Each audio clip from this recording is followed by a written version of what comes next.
I'm so excited to introduce these girls. I've had the pleasure of watching them come up through junior squash, and it's incredible to see kind of where they've taken their individual games over the years. All four of them play for the U.S. women's national team. Like we were saying earlier on the call, they've just all moved down to Philadelphia to train at the Spectre Center. So if you haven't heard about it or seen pictures or even gone down there for a tour, I highly recommend kind of going down there. Um, First off, I'll start with Amanda Sobhy. Amanda, can you please wave at the camera? So everybody, there you go. Hi, everyone. Amanda is currently number 5 in the world, and that's a career high ranking. Am I right, Amanda? Yes. She won 4 national titles at Harvard, and she is the highest ranked US born player of all time.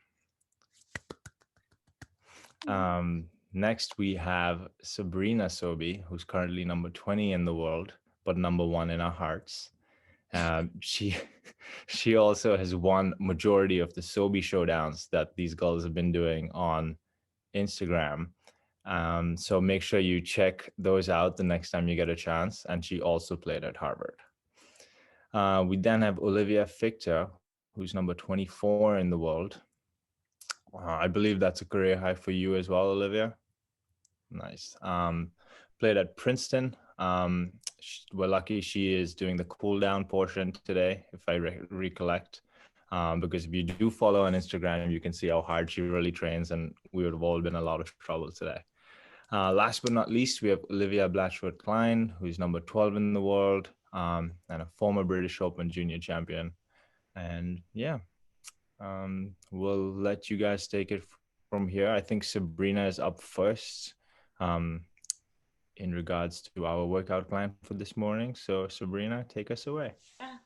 Thanks, Monik. We're just gonna start with a little warm up. I think due to the schedule and stuff, we're all gonna do about like 7 minutes of a segment, and I'm gonna start with the warm up part. So if, I don't know if you guys have mats or wherever you're planning on doing your workout. I'll join the warm up. Kind of stand up with me. Let me know if you can hear me well. I can't be too loud just because it's early in my apartment, but here we go. We're gonna start. So just stand up at the end of your mat. Take a deep breath with me. Reach to the sky. It's nice and early, so we want to wake up our bodies. You can stand on your tippy toes, just try and stretch out as much as you can, and then take a deep breath and exhale. Reach for your toes. Get a good hamstring stretch. Hang there for a little bit. Stretch out the back. You can bend one knee and get a deeper stretch. Bend the other knee. And then we're just going to do that again. So roll up. I always like reaching for the stars. I love standing on my tippy toes to really activate the calves and the ankles. And then again, fall, exhale, reach for the ground. A few deep breaths here. Hang out. And then when you guys are ready, we're just going to walk our hands out. If you have a mat, it makes it easier. And then just hang out in downward dog position. If you guys are familiar with yoga, this is great to stretch out the calves and the lower back, as well as the shoulder blades. So just take a deep breath here. And exhale. And then you can go into a up plank position. So your hands and arms are straight, and then just bring your left foot up in between your hands and get a good stretch here. All right, we're just warming up the body, so you want to stretch a little bit. And then once you feel good with that, do it with the other leg. I don't know if you guys can see me well, but we're just kind of getting a stretch in the hips and the glutes. So do that. And then when you're ready, go back into that plank. And we're just going to walk our hands back up. And then stand up in a standing position and reach for the sky again. We're going to repeat that one more time. So you can exhale, reach for your toes, You move it a little faster now. Walk your hands out. Hang out a quick downward dog stretch. And then again, bring that left leg up. Stretch there. Yeah, some people are flipping their dogs and stretching out the hips, which is great for those who do yoga, and then switch to the other leg. You do that.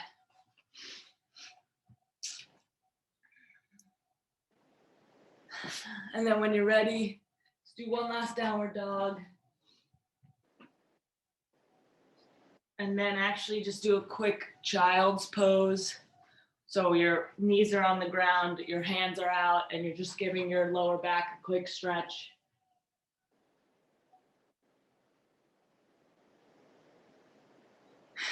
And then when you guys are ready, you can actually meet me on all fours. And we're just going to continue kind of with the yoga warm up and do a few rounds of cat-cow. So what this is just inhaling, and then you're kind of arching your back and lifting your head up. You can also, I like to look to the right while you inhale, look to the left as well. Just kind of activate that back, and then you exhale and you arch your back and work that mobility. So you can do that again. Arch your back, inhale, look up, and then exhale, arch your back. Now we're just gonna move our hips in a clockwise rotation 4 times. Try and wake that lower body up a little bit more. And once you do that 4 times, you rotate and move your hips in the other direction.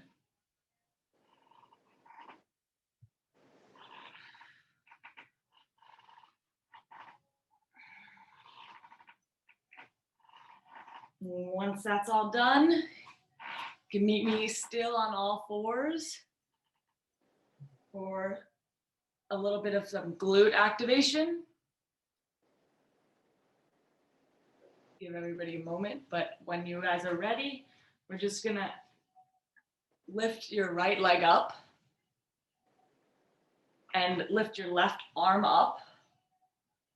And what you're gonna do is bring your left elbow to your right knee 5 times. This is working the balance, activating the glutes, and activating the core as well. So just little movements to get the body warmed up and activated for the next segment of the workout. Just some strength with Amanda, I believe. And then do that with the other side. So your right arm will be up and your left leg will be out. And you're just hitting the elbow to the knee.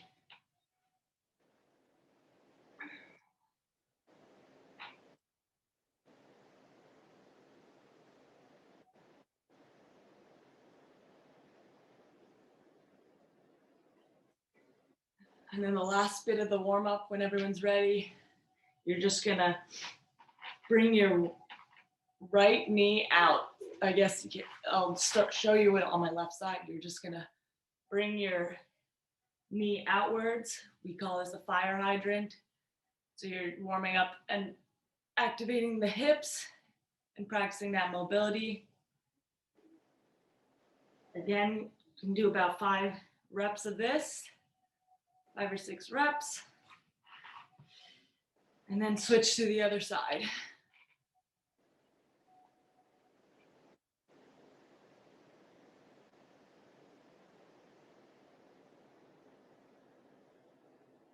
All right. Once everyone's done with this, you can stand back up and I'll pass it along to Amanda. All right, guys, are we warm? Because things are gonna escalate on my part. So let's make sure no one's gonna get injured. I'm not here to get anyone injured this early in the morning. I certainly don't wanna get injured, but anyways, we're gonna do the like muscular endurance / cardio, bit of cardio on my end. This is called super legs. I do this in my own training. So I'm gonna show you a little portion of, or one set of the super legs. So it's 4 exercises. It's basically alternating lunges. So if you see here, so you just alternate, and then we do body weight squats, and then it's jump lunges, so jump alternating lunges, and then jump squats. All right, so we're doing 24 alternating lunges into 12 body weight squats into 12 alternating jump lunges, or sorry, into 24 alternating jump lunges into 12 jump squats. Okay, does everyone get it? We're gonna all do it together, but what we're gonna do is we're gonna do those but 2 more times. So 3 rounds is 1 set. I'm only gonna have you guys do 1 set today, but what you try and do is over time build it up. So I built it up where I now, like, what I do is 9 sets, which is just an hour of that all the time. So anyways, everyone ready? Yes? Okay. So we are going to start in alternating lunges in 3, 2, 1, go. We got 1, 2, 3, 4, 5, 6, 7, 8, 9, 10, 11, 12, 13, 14, 15, 16, 17, 18, 19, 20, 21, 22, 23, 24. Now we're going to 12 body weight squats. So 1, 2, 3, 4, 5, 6, 7, 8, 9, 10, 11, 12. Now we're going to jump lunges, 24. So 1, 2, 3, 4, 5, 6, 7, 8, 9, 10, 11, 12, 13, 14, 15, 16, 17, 18, 19, 20, 22, 23, 24. Last one, 12 jump lunges. So ready? 1, 2, 3, 4, 5, 6, 7, 8, 9, 10, 11, 12. Rest. Whew. How was that so far? We have 2 more rounds of that. That was a little good. Legs burning. Cardio, that was a lot for the morning. All right. We got some time. Get your water, shake it out. So with these, you wanna, it's about quality of the movements, but also you wanna do it for speed. So it's not so much a slow pace. That's why I'm kind of counting at a faster tempo. And really with the jumping, the jump squats really explode for height. So it's all about explosive and muscular endurance here. And a bit of cardio, which is why I'm breathing heavily. All right, round 2, we're going in 5 seconds. 4, 3, 2, 1, and lunges. 1, 2, 3, 4, 5, 6, 7, 8, 9, 10, 11, 12, 13, 14, 15, 16, 17, 18, 19, 20, 21, 22, 23, 24. 12 body weight squats. 1, 2, 3, 4, 5, 6, 7, 8, 9, 10, 11, 12. Jump lunges. 1, 2, 3, 6, 8, 10, 12, 14, 16, 18, 20, 22, 24, and jump squats. 1, 2, 3, 4, 5, 6, 7, 8, 9, 10, 11, 12. Woo. All right, another 45, 50 seconds rest. Shake it out. Catch your breath. So with these, you want to give yourself like 50 seconds rest, anywhere from 45 to a minute rest, because we really want the body to recover so you can maximize the push. All right, guys, doing great. We have one more round, and then that will equal 1 set. And then I will pass it along to Liv F. All right, we have 10 seconds. So shake out your legs. Let's make this last set our best set. All right. I might pick up the tempo a little bit on the alternating lunges and the bodyweight squats. We're going in 5, 4, 3, 2, 1, and rock. 1,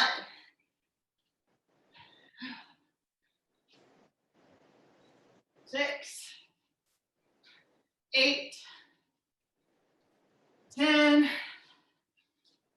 12, 14, 16, 18, 20, 22, and 24.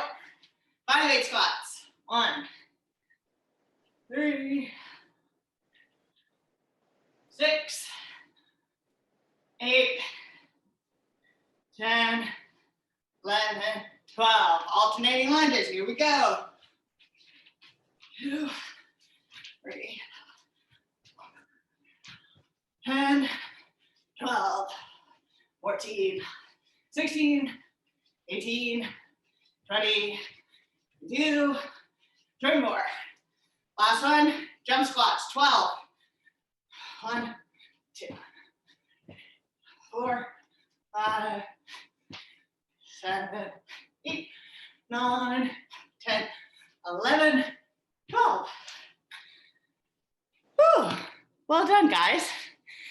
That is your muscular endurance portion. Wow. Yeah. Good work, guys. Guys absolutely crushed it. I'm sweating on my off day. I'm gonna go back to sitting now. Wow, I'm sweating. I don't know about you guys. I'm Nicely done, Amanda. Thank you. Good work, guys. All right, so I'm going to take you guys through a little bit of agility work, right? Because squash, you have to be quick. You got to be on your toes, and you have to, there's a lot of changing directions, right? So I'm going to take you guys through a progression of kind of reaction, fast feet drills that I actually do all the time.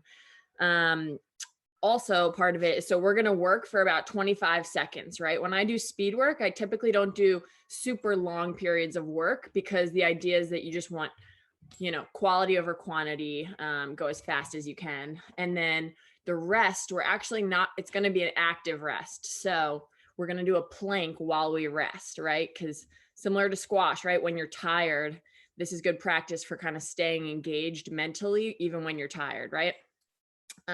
So the first exercise, I'll quickly talk you guys through them. It's going to be a squat. You're going to do not a deep squat, right? But it's all about the reactions. You're going to do a squat, and then you're going to twist, and it's all about that speed out, right? And you kind of want to stay facing forward, but twist the hips around. So that's the first exercise. The next one is in, out, out. So you're going to go in, out, out as fast as you can.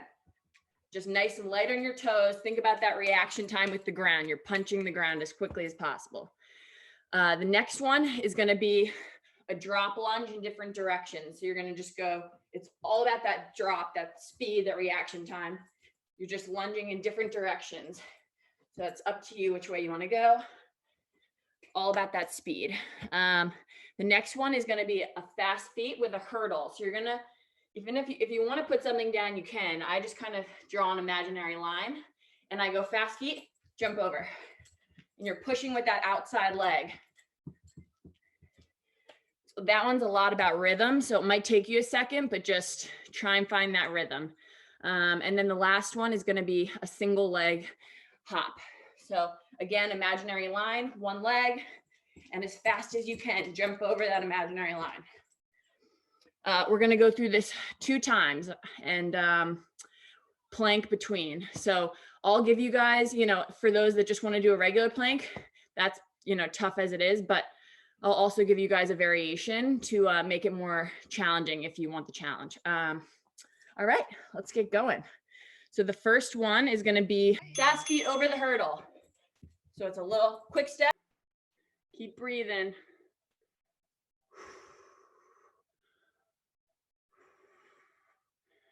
All right, drop lunges. Fun. I've never felt slower in my life. Okay, well, I hope everyone's got their heart rates up and they're ready to bring it right back down. So we obviously just did tons and tons of leg work. So everyone should be feeling super sore. I hope everyone's ready to stretch it out a little bit. So I'm just gonna move you guys a little bit so that you kind of see me on a downward angle. Whether you have a mat or not, no big deal. So I'm gonna just bring you guys down with me here. All right, the first thing we're gonna do, all right, so I want you to think about bringing that right leg up. All right, we're gonna go into that forward lunge. I want you to think about tucking that back, really tucking that pelvis underneath. I don't want this butt sticking out here. I want you to really think about elongating, big chest, and then you can kind of sink into that front. You should feel it all up through that left guy here. If you need a little bit more, you need a little extra, raise that left arm, bring it over to the right. And really think, one of the biggest things that I've kind of learned in stretching is that in order for our bodies to believe that it's okay to be in a certain position, we need to breathe into those positions. So I really want you guys to think that when we're holding these longer positions, you're really breathing deep, thinking about those inhales, maybe counting to 3 or 4, same thing on the exhale, really deepening that breath. And then you'll see as you inhale, you can kind of stretch longer. And as you exhale, maybe you can sink a little bit lower, but you should be feeling that all up in those hips, which have just been doing us tons and tons of work. And again, if you need that little extra, breathe over. All right, we're gonna bring our butt back, stick that front right leg out, and we're gonna lean forward into those half splits. Less about getting that head down and curving the spine. We're really gonna push forward. I want you to think belly to thigh, less head to foot, if that makes sense. So think, I want you to keep that spine nice and long and keep breathing into it. Another 2 breaths.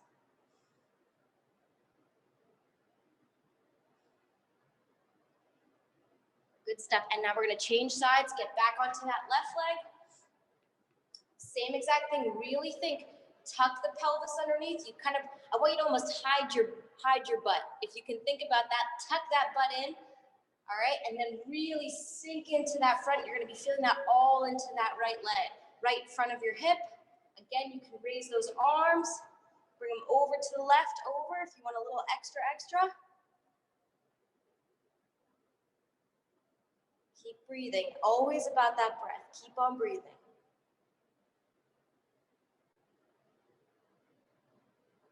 All right, and change, release into that half split.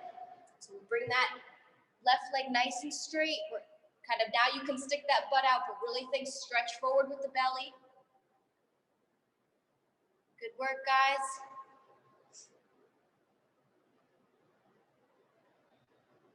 Good work.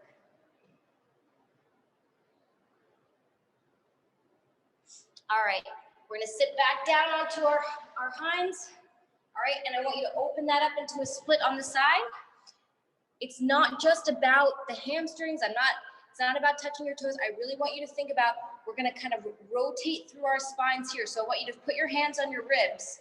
And before you reach to that right foot, I want you to actually really rotate your ribs, and then you reach to that right hand side.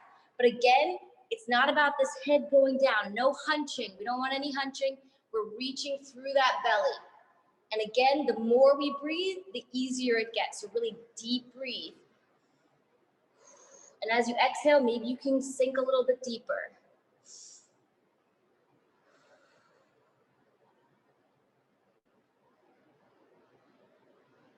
All right, let's exhale back to neutral. Again, put those hands on your ribs. Really think, turn. I want you to feel that in your thoracic, right? That's like the back, right where your lungs are housed, right in there. Really rotate through there. You'll feel a little bit in the core too. Then we reach out, right? So it's all about really thinking about out, length. And keep on breathing. Everything's about that breath.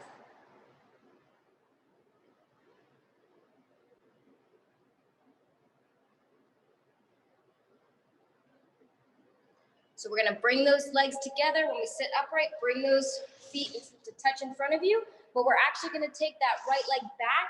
And now I want you to think as if you're doing your regular quad stretch, right? When you have like, you're bringing your heel to your butt, I want you to think the same way. I want you to tuck that underneath, and then we're just gonna sink back. That you should feel that stretch deep into the quad. This for me is an absolute killer. I like to pretend that my quads are never sore because whenever we get any massage or anything on them, it hurts really bad.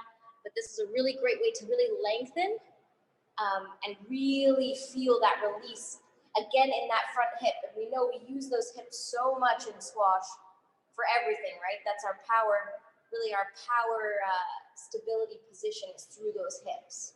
So keep on breathing and release. Let's get that right leg to the front.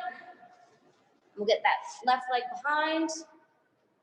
Tuck it underneath. Really think. It's all about sending oxygen. So when I want you to almost visualize your breathing, and as you exhale, send that to where you're feeling that tightness, that soreness. So you can actually feel the oxygen going towards that specific area. I know it sounds a little cuckoo, but it works, I'm telling you right now.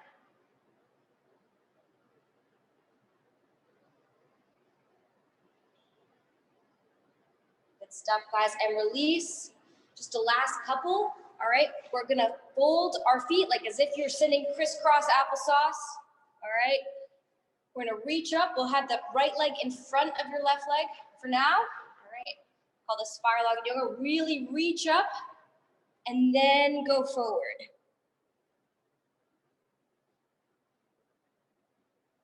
Again, keep breathing. I want you to almost hear your breathing. That's gonna be your timer. So I want you to hold for 4 long breaths.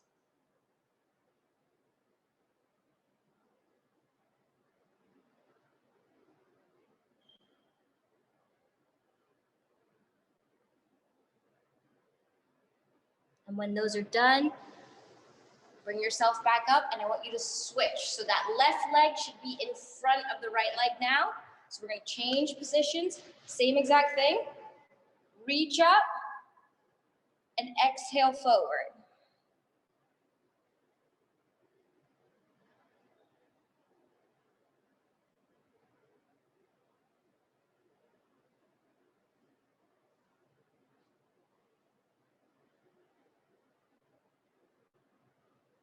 And bring yourself back up. Last couple of stretches we're gonna do, I would like you to transition through that downward facing dog that Sabrina had us doing during the warm up. So really press back up into your downward facing dog. All right, we're gonna lift that right leg up. I want you to bend that knee, open that hip. So I want you to think, instead of just kind of having that knee facing down, I want you to face it towards the side wall. And then we're gonna bring it forward into our pigeon pose, half pigeon. So I want you really thinking about pushing those hips forward, making sure that back leg is long. All right, we're gonna inhale up, and then you can either come down to your elbows, or if that's comfortable for you too, we can bring ourselves all the way down. Or if you're looking for a little added stretch on that quad, sit yourself back up, keep that up, grab that back leg, and bring that forward too. So you kind of have the option of whichever way you want. You can either really go in on the glute and the hip stretch and the piriformis, or we can grab that quad too. I'm big into the quad stretching these days. I just find that if I don't do them, they don't get done, and they really hold you back. All right, release and switch. Again, go through that downward facing dog position. You can pedal out, you'll feel a little bit of that. Maybe you need a little counter stretch. And then again, we lift that left leg up. We bend the knee, open the hip. And then we bring it on through to that side. Again, really think chest up. I always think before you fold, you always want to be chest up first. Open up those ribs, really let those lungs come in. Then we can fold in, maybe to the elbows, maybe you get the forehead to the ground. It's all up to you. In yoga, they like to say that we house a lot of our emotions in our hips. So sometimes you can find maybe that you start to get a little bit challenged in these positions. You're starting to feel like obviously you have things opening up, and it releases not just tension in your muscles, but maybe also something in your mind, something that's been bothering you. And, you know, it becomes one of those things where it becomes more than just a stretch, right? So come back up. All right, and then we're just gonna end with a little tiny meditation. So if you wanna make your way onto your backs or a comfortable seat, whatever you feel most.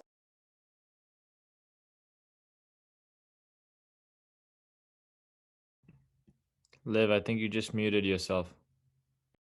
Sorry about that, guys. I'm technologically extremely impaired. So, but yeah, if you want to make your way into a comfortable seated position, or for me, I find that it's easiest to really relax through if I'm lying completely down on my back. You can have your hands on your belly, one hand on your heart, one hand on your belly. You can have your hands on your hips. You can have them right next to you, but see if you can really shut down your eyes. And I want you to just listen to your breathing. Don't change a single thing. You don't have to elongate here. We're not trying to make you change anything. I just want you to notice your breathing. Maybe notice how the oxygen's coming in through the nostril and back out. Maybe you feel a gentle rise of your chest. Maybe you feel something in your belly. Maybe your belly's expanding or not. Just want you to notice first. And then once you've noticed, then maybe we can start to elongate that inhale. So on the next time that you've exhaled completely, I want you to fill up to a count of 4, 3, 2, 1. Hold at the top. And then we're gonna exhale for a count of 5, 4, 3, 2, 1. Pause. Inhale, 4, 3, 2, 1. Pause at the top. Exhale, 5, 4, 3, 2, 1. And now I want you guys to notice that you've got a bunch of balloons in your hand. And these balloons have all kinds of words that we hold on to. Maybe they're mantras of self-doubt, of not being good enough. Maybe they're frustration, their anger, distraction. And I want you to recognize and see your own balloons in your hand. And even notice maybe that when you're holding them, you're clasping them super tight. And on every inhale, I want you to take one balloon into your hand, acknowledge that it's there, and then let it go. So maybe we inhale fear, and we notice it, and we recognize it, and then we release that balloon, and we let it go. Maybe it's frustration, and we hold it, and we acknowledge it because it's real, and then we let it go. Maybe it's my grandmother making me clean up this dog poop that I didn't want to clean up this morning. And I'm frustrated. And I see it on my balloon. It's frustrating me. It's holding me back. And I've got to let it go. And I want you guys to really start to release those tensions, whatever you might be feeling, those doubts, anger, which they're completely legitimate. They're real. But you have that power to really let them go. For the next 5 breaths, I want you to think about, as you release those balloons, we write a new phrase on those. Maybe it's self-acceptance. Maybe it's patience. Maybe it's understanding. And we bring those to us. And again, there are going to be moments when our other balloons pop up and we have to acknowledge them. And then we can just let them go too.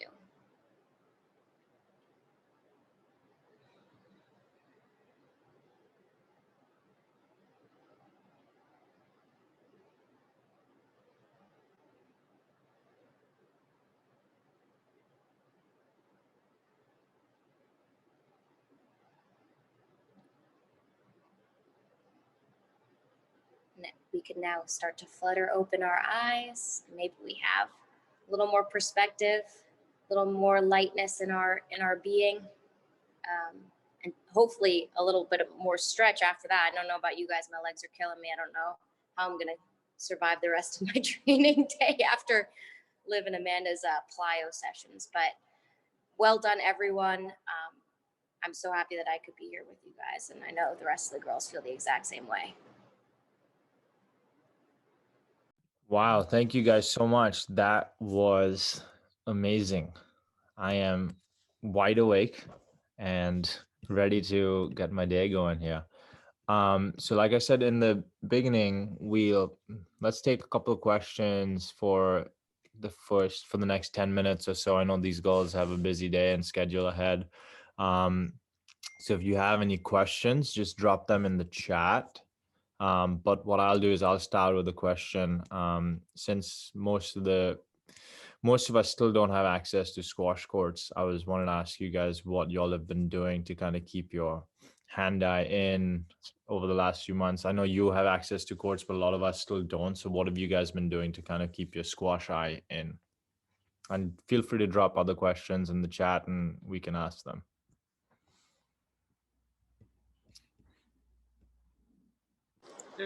Yeah, who wants to answer my question?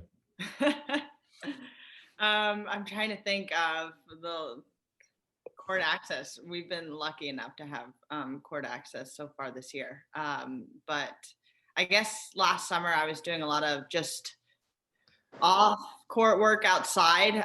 Thankfully, during the summer with the weather being beautiful, it's easy to work out outside.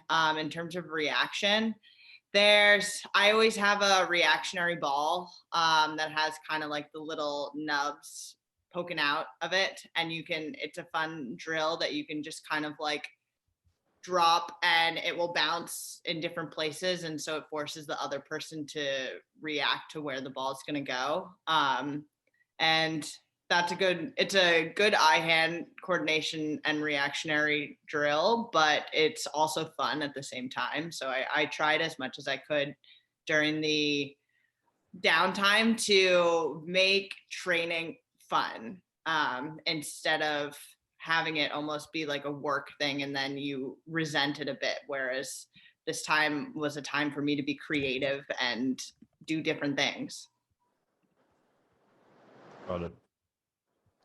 You can always too, like if you're desperate to pick up a racket, you can always do different ball bouncing on your strings that hopefully won't bother your mother or father or your neighbors so much as if you're hitting against a wall. I was very similar to Amanda. I didn't get very squash specific, but I'll say my husband did get very squash specific, and he would go and he found a wall on the outside of like an old warehouse, and he would go and like hit targets on that brick wall, and would find different ways to keep that coordination going. But very similar, I think, to when you're on court and if you're doing things like figure of eights, or you really want to work on that forehand volley, you can do a lot of stuff with a wall. I will say it's definitely harder to do anything on the bounce, because you can't really predict the surfaces. Backing off of that, I would just say I did actually a lot of movement and ghosting, which, contrary to what Amanda said, ghosting is a bit of hard work. It's not always fun, but my coach really encouraged me to just kind of, when I was ghosting, really like play out rallies, pretend like you're playing a rally. And to me, that actually helped a lot. When I finally did get back on court after a couple of months, I felt like I wasn't quite as rusty as I may have been had I not really like gotten into that mindset and like visualize myself on court making those decisions and playing different shots. But yeah, I was also kind of just finding walls to hit the ball against, and even just grabbing a tennis ball and kind of like throwing it at different areas, keeping your hand-eye together. I found that to be really helpful. But I like Amanda's idea of keeping it fun, because you got to keep it fun. Got it. We have a couple of questions in the chat. So how do you not get distracted during a workout? And I'm going to combine it with what motivates you to wake up each morning and grind. Sabrina, why don't you answer that one? Great question. How not to get distracted? Well, first of all, we've been working out and playing sports since such a young age. So I guess that's kind of been built up over time.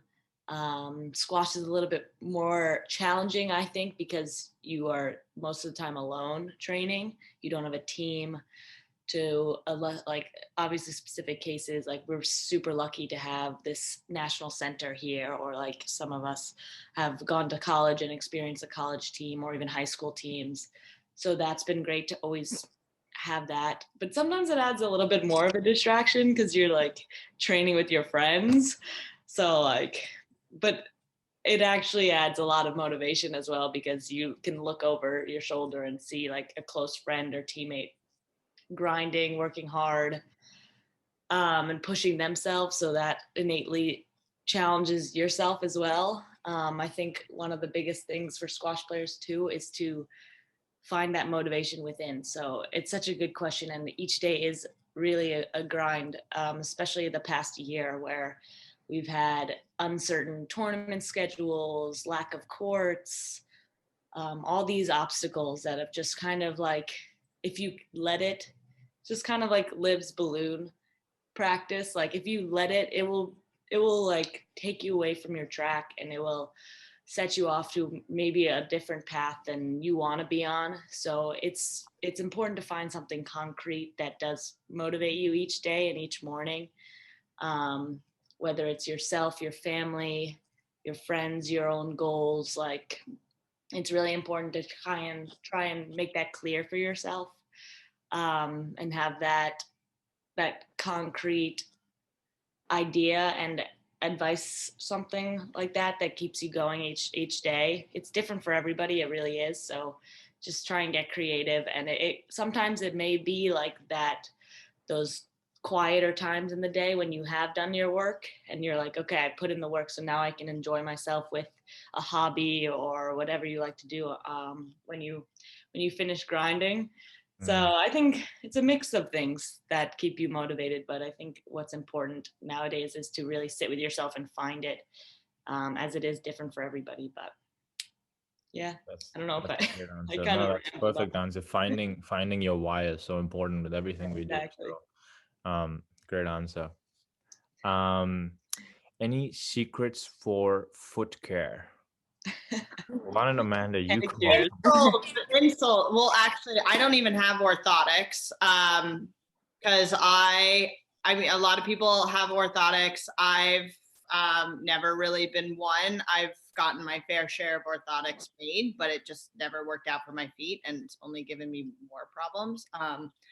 But I did go to CVS and I got Dr. Scholl's squishy gel insoles. I learned when I was coaching a bit in January, when we had some downtime and needed to find ways to make some extra income. And I was spending like 6 hours on court, just standing there feeding for lessons, and my feet were just broken by the end. So I basically had to get gel pads to just get the cushion aspect. So I would say that one's huge. Finding an insole that works for you, whether it is a CVS brand gel insole or orthotics that's made, and then getting the proper squash shoes.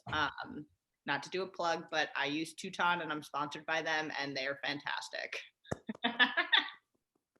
Nice plug. Yeah. When we have the Olivia's answer, what is your favorite squash shot and why? You want to go first, Liv? One. I'm a big fan of the lob. I think it's maybe, I mean, that was probably, I think from a young age, I remember it was like one of the lob serve was like one of the first things that I learned. And especially when you're younger, it's very effective, right? Because your opponents aren't quite as tall as when you're older. And no one is. Sometimes they don't get. Sometimes your opponents stay very small as well. But yeah, so the lob is great just because you know, it's so hard to hit a shot all the way up here. So I love the lob. It gives you time, and also using the lob as an offensive shot. I think people think of the lob as, you know, a defensive shot to give you time, get you back on the tee, but it causes so much damage when you do it. So yeah, I would have what's your one tip of hitting it well? And then we'll go to you, Olivia. I'd say just get low, get under the ball, open up the strings. Okay, there we go. Yep. All right, Olivia Klein, your turn. All right. So, man, I just love to go short. I don't really care. I have no bias there. I have no prejudice. If it's going to go into the front of the court, I kind of like it. But I would have to say probably backhand volley drop is my favorite. And I think I like it more when you can kind of pair it with holding and then sending it back on the deep. So it's kind of like, it's not just a backhand volley drop. It's, you kind of built that you can hit the drop or you can hit the deep, and it makes the drop itself so much more effective when you do kind of send it back. So you make that first decision, like, you know, you're in position, you're like, okay, I can take this ball in short, and then you send one back. And then when you go in and you actually finally hit that drop, I just find so the satisfaction is immense. But I love to take I love to take a ball in short, but I'd say the backhand volley drop is my favorite. I could do that all day, could practice it all day. And what's your one tip on hitting it well? Because it's obviously such a technical shot. So what's your one bit of advice on how to hit it well? I think the biggest thing is that it's not about hitting one side of the ball. So, you know, you have like, obviously a ball is a sphere, and there's obviously above it and to the sides and below it and behind it. And I think that the biggest thing to get the best backhand drop shot that you can is that you have to hit behind it, underneath it, and inside of it. So you kind of almost have to, if I'm here, it's not just flat, I'm going back, underneath, inside. So you almost have like this kind of beautiful curve, and you should be able to hear it on your strings when you hit it properly. You should hear those strings kind of moving as you hit it those ways. I was a victim of this yesterday. I think we've all been a victim of Liv's backhand volley drop. Oh no, that's a great explanation. I think hearing your strings on that is such an important, easy sort of tip to give people to kind of really understand how to carve that ball in. All right, and last question. I think it's a great question. Is there one thing that you always do before you play a squash match? And I think all of us here tend to do it. I mean, all four of you guys tend to do it. So let's just do a quick round and go over one of your things that you do before you play a match. Apart from warming up, That was my answer. I know. Do you want us to go more in depth of what we do in the warm up? Be a little bit more specific? No, whatever. You can talk about a routine or like a superstition or any sort of thing that you must do. I will say I'm pretty regimented based. In like, let's say the 6 hours before a match comes. And I always like to take a nap on match days. I always eat my pre-match snack is always a peanut butter banana honey sandwich, but I don't have actual peanut butter. I have the peanut butter powder because nut butters like give me heartburn from the oils, and no one really knows how to properly have the recommended serving size for peanut butter. And then I warm up, and I do my warm up, which is like 35 minutes. Consisting with a lot of activation, especially for my calf and Achilles. Baby calf. Yes. Bigger. Sabrina, what about you? Yeah. Something that's not like warming up or squash specific that I love to do before matches, especially, is actually do some sort of like artwork, some sort of drawing, painting, whatever. I always bring something with me to tournaments because it just calms me down so much. There's always like pre-match jitters, anxieties, nerves going on throughout the day. And when I can just kind of set aside, it could be like 10 minutes or it could be like 2 hours, depending on when you're playing throughout the day.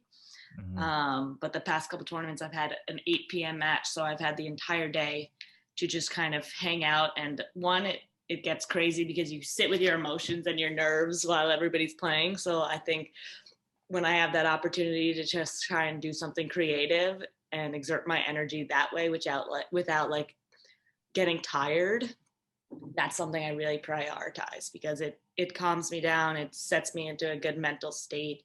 And I do something that I enjoy that's off the court that doesn't tire me out. So that's really important for me. That's awesome. Great answer. All right. Olivia F. Probably 3 things come to mind. I have to have a peanut butter and jelly sandwich. Babies. We are 12. Love a good PB&J. I'm open to all different jelly flavors though. Strawberry. I have to have a very strong coffee. Have to get the caffeine in the body, get the body going. I like Amanda, actually, I also take naps, depending. Actually, the last few events I've played quite early in the day. It's been a noon match, so haven't napped on those days. But yep, so I have a good coffee. And then I would just say about the warm up, like I always have to be sweating when I'm walking on court. So really, I would say probably in just this past season, my coach has really kind of told me, I wasn't getting warm enough for our sessions. I was, I did my warm up, but I wasn't really going. So now I kind of do it all out, like intense bursts of ghosting, so that I'm really, really, adrenaline's going and the nerves are firing. So, yep, that's what I do. Last but not least, Olivia Klein. So I take, I go by any name. But I would say similar to both Liv and Sabrina, like one, I need coffee. I cannot perform I can't live my life without coffee, to be perfectly honest with you. It's not just a performance thing for a match. And like Sabrina, I find that if I'm thinking about it too much, I go cuckoo. So I do a lot of reading. I'll be reading almost up until half an hour before match time because I can't be totally engrossed. And I would say like my biggest superstition that I do, and this has actually been like a really, really long superstition that kind of stemmed from when I was a kid, was I always had to listen to a certain song by a man named Jackson Brown called That Girl Could Sing. And when I was a kid, my dad would drive me to tournaments. I couldn't leave the car until we had listened to that song and walk into the venue to play. So on match day, I would say maybe it's not the last song necessarily I go onto court having listened to on my, my phone or anything, but I have to listen to That Girl Could Sing every match day. So Jackson Brown, That Girl Could Sing. It's a good one. That's amazing. That's the secret to all your That's success. that's it right there. That's There it. we go. Well, just on behalf of Squash Haven, I want to say thank you to you guys for taking out so much time. I know it's early and all the above, and you have such busy schedules, but we're so grateful for your time and all the knowledge you've shared with us, and could not be more grateful, and wish you all the success for the rest of the season. And we cannot wait to see you all in the 1, 2, 3, 4 on the world rankings soon. Yes. Love it. Very excited. Thank you so much, guys. So Thanks much. for having us. We've got, before we go, I just, we've got one student who wants to thank you. And I'll just add, I learned so much. This was so much fun, and really just thank you for sharing both yourselves and your incredible approach to the game with us. Joha? Yeah, hi. I just wanted to thank you all for taking time like this morning to give us a great and very tiring workout. It was so much fun to like experience this with everyone. So thank you so much. Anytime. Yeah, that Anytime. was so much fun. Anytime. Okay, thanks everybody for joining. Really appreciate it. Guys.